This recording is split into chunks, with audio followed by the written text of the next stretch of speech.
भगवान ने गीता में भी कहा है, माम ही पार्थ व्यपाश्रित्य येपि शिव पाप जोनय स्त्रियो वैश्यास तथा शूद्रा तेपि जानती पराम गतिम। मेरा आश्रय लेकर अथवा मेरे भक्त का आश्रय लेकर अतिशय पाप योनि में जन्म लिए हुए मनुष्य भी परम गति को प्राप्त कर सकते हैं।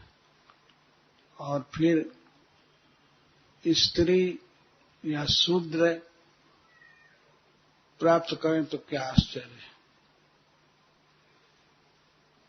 पाप योनि है कि जिस शरीर में जन्म लेते ही जीव हिंसा करनी पड़े, अभक्ष भक्षण करना पड़े, तो पाप योनि है। पूर्व के पापों के कारण ऐसे समाज में और परिवार में जन्म मिलता है। जन्म लेते ही मांस खाना लगा रहता है, यह पाप योनि है, हिंसा करनी पड़ती है। ऐसे ऐसे परिवार हैं इस संसार में, ऐसी जातियां हैं जिनमें जन्म लेने के बाद वो पाप करने ही पड़ते हैं। तो वैसी जातियों को भगवान ने पाप योनियां कहा है। परंतु पाप योनि में जन्म लेने पर भी यदि कोई मेरा आश्रय लेता है या मेरे भक्त का आश्रय लेता है तो वह परम गति को प्राप्त कर सकता है। परम गति क्या है जीव की?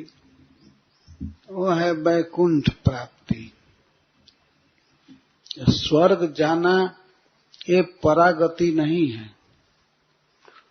परम गति है भगवान के धाम में चले जाना।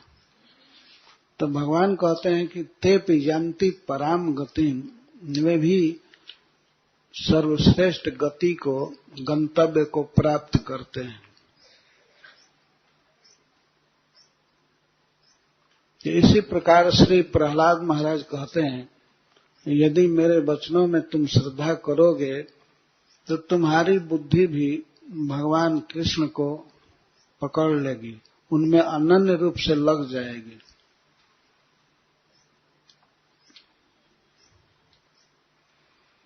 तो यह श्रीमद् भागवतम कोई ऐसी चीज नहीं है कि केवल संस्कृत जानने वाले बड़े बड़े पंडित ही पढ़ेंगे।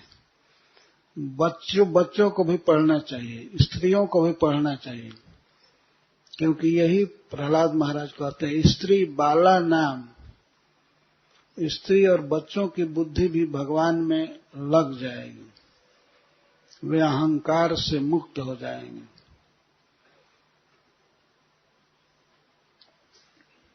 यह सबके लिए है।